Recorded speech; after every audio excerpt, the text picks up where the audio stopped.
You are going to love this video because I have the most amazing trade set up for you guys that is about to happen right now as we speak. But before I give it to you, I need you to smash that like button. Smash that like button. Let's get this video out around the internet. If you are new here, welcome. If you're returning, welcome back. Also, whilst you're there, smash that subscribe button and turn the bell notification to all. Now that you have done that, let's get into this trade setup. This trade setup is called the You Should Not Trade Today. You're welcome. Bye.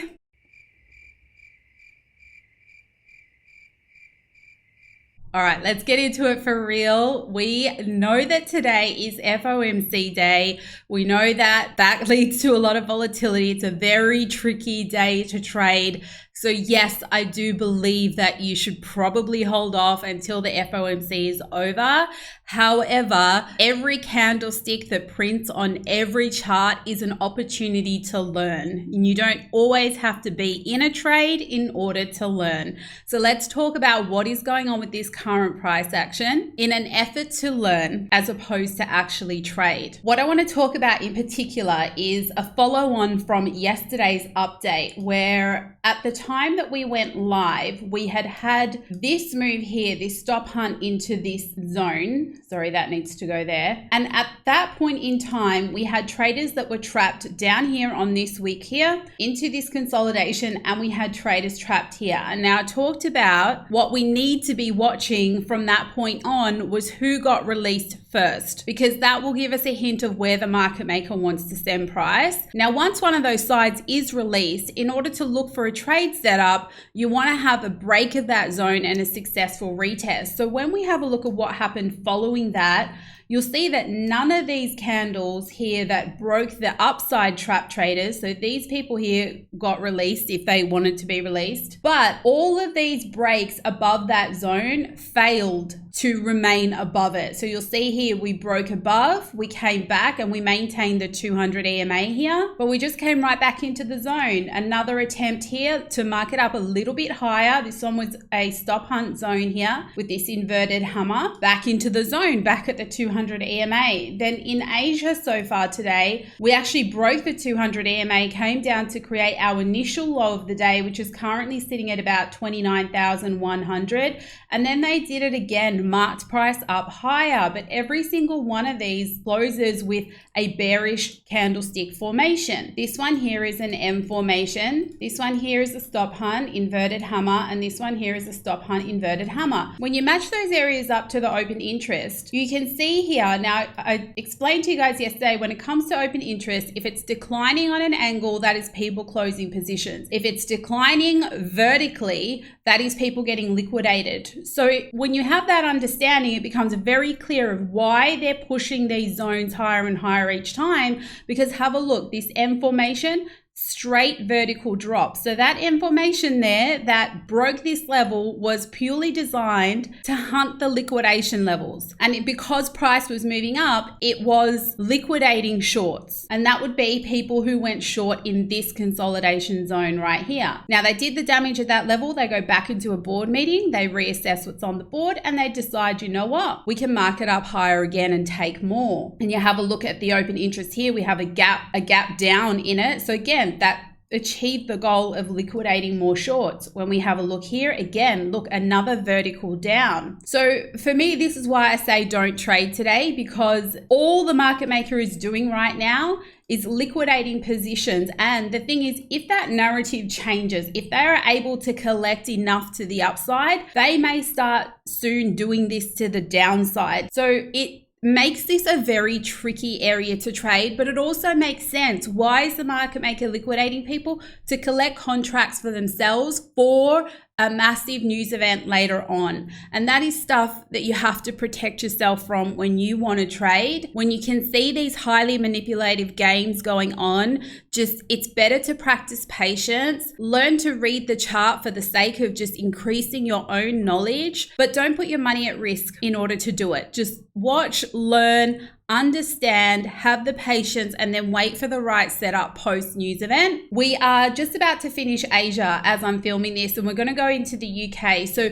the one thing I will note prior to UK opening, and I just want you to watch out for, is if we have a look at these spikes, we can see each time they were getting higher and higher, right? So we have this initial one here, this M formation here, this one here, and this one here. So they all were getting higher and higher. What has only just changed towards the end of Asia is that the last spike was actually to the downside. It did not break higher than the previous one. So that's why I'm saying there is a chance with these liquidations that are going on right now. Whoops, let me just move that so you can see it. With these liquidations that are going on right now, that they may change the direction on that and start doing it to the other side. Now, the other thing too about this range is let's just talk about accumulation zones in general, because the whole point of an accumulation zone is for the market maker to accumulate their contracts, right? Whilst getting retail to commit to positions, they sit patiently accumulating their own contracts at the same time. Once they've done that, that's when you see the breakout that usually comes in the form of an M or W or a stop hunt. However, sometimes if they hold price in a range for an extended period of time, and we can see here this range held for 3 sessions, US, Asia, and UK, up until this point here, the session changeover. If after that period of time they are not getting the commitment that they need, they will extend the range. When they extend the range but still hold price sideways, that's when you know they don't have the commitment that they need. So they did not get enough retail traders to pick a side here in order to trap them. That is why this accumulation zone has now widened to here. They have to widen the range to get people to believe it's going one way, because when you believe it's going one way, you open a trade. It's just another reason not to commit your money to this right now, because they can literally do anything. The other thing too is, if you happen to watch yesterday's video, I was saying to you guys that we had these heat map orders, well, actually for the whole week pretty much, we had these heat map orders down at 28.5 to 28.6. On yesterday's video in particular, I had mentioned that I think they're fake because they had just sat there for too long, and that's not normal. When we have a look at the exact same zone, you can see that most of those orders have now disappeared. That's this area, this big box that is showing right here. You can see at 28.6, they've been deleted. There was also 28.550 deleted. The only one that's left currently is at 28.500. And that's a significant reduction, because that is now 1.4K at 28.500. That's the only one left, but we had those similar numbers at 28.550 and 28.6, and they're now gone. So I think my suspicion that they are fake orders is actually correct. And you know what? Sometimes I have a feeling that the market maker watches this channel and he's like, this poor girl, she's working so hard for a like. All she wants is a sub.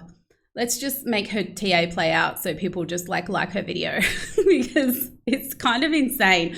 Not to mention, I did say on yesterday's video before consumer confidence, which was this line right here, that I had a feeling we were going to get a second false move to the upside. Guys, that's not normal TA. That's not something that's easy to pick. And that's exactly what happened right before consumer confidence. We got that second move to the upside, and it was based on the open interest not rising enough. So I'm a legend. Sorry, either that or someone's really on my side right now.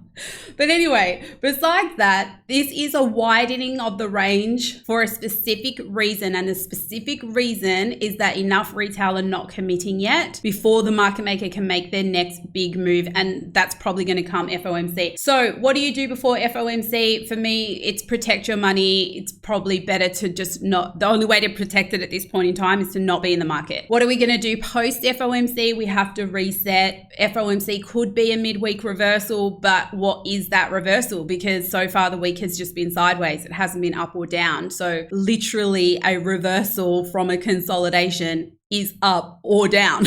So we have to trade what we see at the time, and that's going to be a little bit difficult. But you know, if I do see a setup worth talking about, I'll make an effort to post it on Twitter. So if you're not following me there, be sure to check the links in the description of this video for my other official social media, because there are a lot of scam accounts out there. So don't just go Google it. Use the links down below to make sure you get the right one. And also, whilst you're down there, if you're looking for an exchange to trade on, check out the links for that as well in the description of this video, as well as the link to come and join us. If you want to learn this method in full, you get access to all of our courses under the 1 monthly membership, and the Discord where we're doing our chart updates all the time, in addition to all of our heat map and liquidation level data. So speaking of that, let's just have a look at the high block 7. Should we have a look at 7? Yeah, we'll have a look at 7-day data just to see what's going on. Sometimes that can give us a bit of a hint of where it's worth them to send price at FOMC. Look, and when you look here, it's very, very obvious. What you're looking for at a glance before you zoom in on anything is bright yellow areas closest to price. So the price is here. The brightest yellow is actually below price still. And when we zoom in on that, we can then get the actual number. So we're looking at 28.8 to about 28.7, and that's consistent with what we've been seeing all week. So then that leads you to question, if they're marking price up and extending the accumulation range to the upside, is that to send it down for a final damage either before, around, or just after FOMC? Here's what I would say to you. I would not try to catch that trade in particular. What you'll be better off doing is, if they do mark price down to that 28.7, 28.8 area, if you see a stopping volume candle and then a W formation form, or just a bullish structure form post FOMC, post the press conference, or even a V-shaped recovery potentially, then just know that they've got the liquidity that they wanted to get. And that is when you can open a trade. That's how I would personally play it.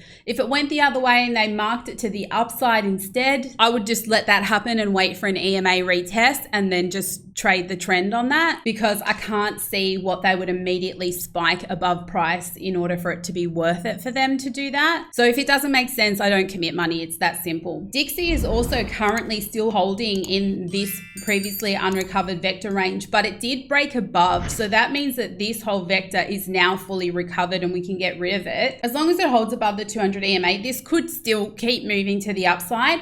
The only thing is with Dixie is just watch out for this, because now that we've recovered that previous vector, we've got this area here that becomes the area of interest, because they've marked price up, they've come back with a red vector candle, then this becomes the area of interest. So if the Dixie is going to change trend from here, it will fail to get back into that zone. It may wick into it, but it will fail to have full-bodied candles close too much into that zone or break above it. That's when you know that that's going to change trend. And if it changes trend, obviously Bitcoin will most likely move to the upside. But if it can get back into this zone and hold EMAs and then, you know, start to continue to create higher highs, the reversal's not here yet. So the area of interest here between 100.98 to 101.18, that's the area for you to make a decision. It's not there yet, so we can't make the decision right now. In addition to these higher highs, we continue to have declining volume and we continue to have declining RSI. So, you know, that should signal a trend change, but FOMC throws everything out, guys. So we can't say for sure. So yeah, let's just get back on the horse tomorrow